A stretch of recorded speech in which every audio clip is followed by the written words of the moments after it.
Penguin Random House Audio presents A Moral Man, A True Story and Other Lies. This is the author, Derek Delgaudio. For the women who made me. We are born knowing only truth. Then we see. Ecclesiastes. There is a cave lit by a single fire that burns high on a ledge. On the cave floor below, there are prisoners shackled from head to toe. They can't move their arms or their legs. They can't even move their heads from side to side. All they can do is stare directly in front of them, watching the light dance on the wall. They've never seen the outside world. The cave is their world. And all they know is what they've been shown. Shadows. The shadows tell simple stories. The shadow of a man carries the shadow of a sword. The shadow of a woman nurses the shadow of a baby. The shadow of a dog eats the shadow of an apple. It's a crude form of shadow puppet theater. Behind the prisoners is a man-made freestanding wall. Hiding behind that wall is the person casting the shadows. The puppeteer. He carves little sculptures replicating people, animals, objects. He then attaches those carved objects to sticks and holds them high above his head, extending the sculptures above the wall and into the fire's light, casting the shadows onto the wall to tell a story. But the prisoners do not know it's just a story. They do not recognize the shadows as shadows. To them, the shadows are truth. They even believe they themselves are shadows. To pass the time, the prisoners play a game, guessing which shadow will appear next.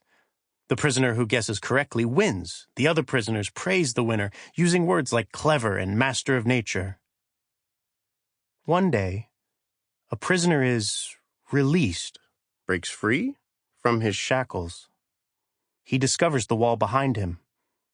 The puppeteer is gone, but the prisoner finds the little sculptures attached to sticks, and he begins to piece the ruse together.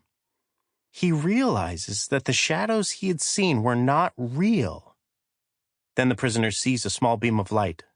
He makes his way out of the cave and sees the world as it really is. He sees a real bird in a real tree near a real lake. He peers into the lake and, for the first time, sees his own form. Then he looks up and stares into the sun, which blinds him. The escapee staggers back into the dark cave and describes what he's seen, rambling about chains and puppets and the light in the sky. He wants to release the other prisoners, but they refuse. To them, he's a lunatic who has blinded himself. Instead of letting him release them from their bindings, the prisoners threaten to kill him, fearing they too would go mad.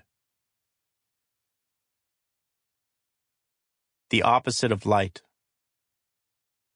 It was 3 a.m. Seated directly across from me was a brutish Armenian with a bad habit of scratching the stubble on the side of his head whenever he held a decent hand. The disgruntled look on his face had everything to do with the puny stack of poker chips in front of him. The rest of his chips, along with the chips of 6 other opponents who had been vanquished, were piled high in front of the only other player remaining at the table, an older man with silver hair and skin so red it looked hot to the touch. He was seated to my left and puffing on his 3rd cigar of the evening. This is the man who arranged the game. He was the man who hired me to deal. The game was held in a back room on the ground floor of a Beverly Hills mansion. Every week, poker players from all walks of life flocked to that house looking for serious action. The initial buy-in was $10,000, but guests were welcome to lose as much as they'd like. I call it a game, but that's not really accurate. Games involve luck and skill. You can win a game because the end is unwritten. But at that poker table, at my table, the outcome was decided before anyone even sat down. It was my job to decide it. There are various words to describe my role. Cheater is a broad but appropriate term. Card mechanic or simply mechanic would apply. Card sharp and card shark are interchangeable, both suitable. However, the precise, most accurate title is bust-out dealer. I was a card mechanic secretly hired by the house to pose as a professional dealer and cheat its customers. I made sure they went bust. On this particular occasion, I was having trouble finishing what we had started several hours earlier. My boss, who was going to be the big winner that night, was annoyed that it was taking so long to collect. What he didn't know, what I didn't have a chance to communicate to him, was why it was taking so long. The Armenian wouldn't stop staring at my hands. Plenty of guys had stared at my hands before. That's just part of the hell of being a card cheat. You never know why someone is watching you intently or what they are seeing. Is he on to me, or is he just lost in thought? What did he see? What does he know? Why won't he look away? I learned to suppress such unhelpful voices in my head.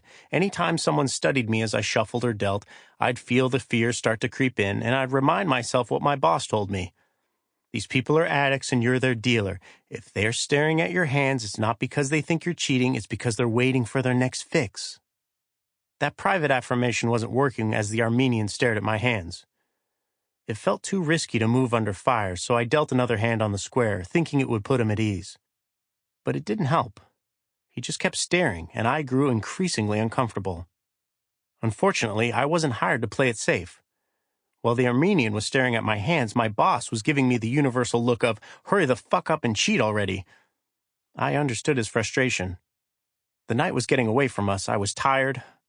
I couldn't tell if my eyes were dry from the smoke in the air or because I hadn't blinked since the sun had gone down.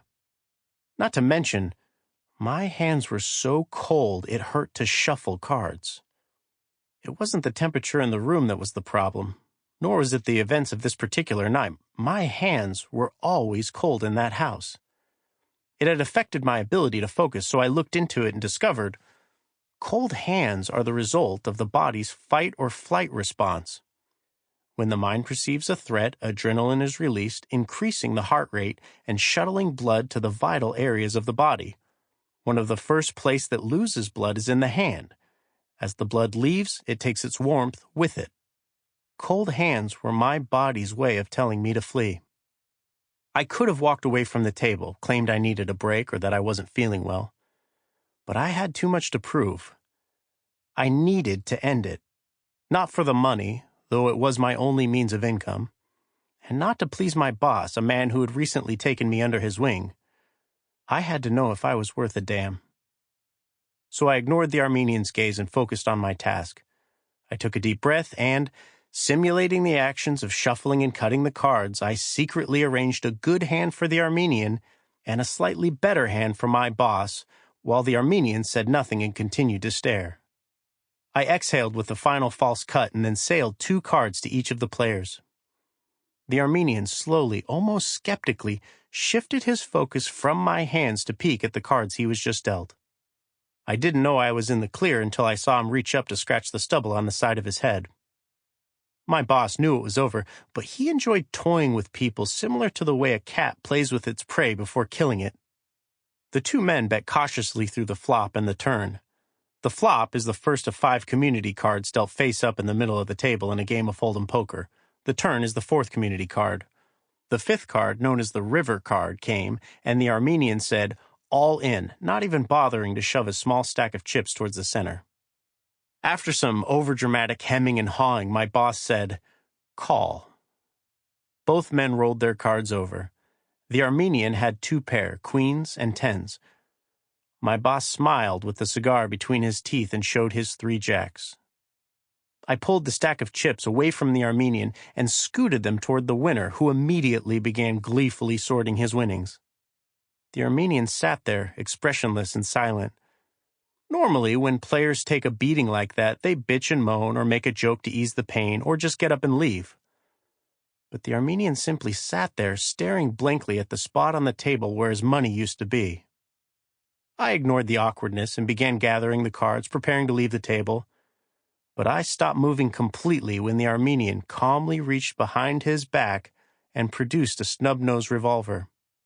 He rested the gun on the table with his hand wrapped firmly around the handle and the barrel pointed in my direction. The room felt deadly quiet. Even the ceiling fan, which normally hummed rhythmically, was spinning silently.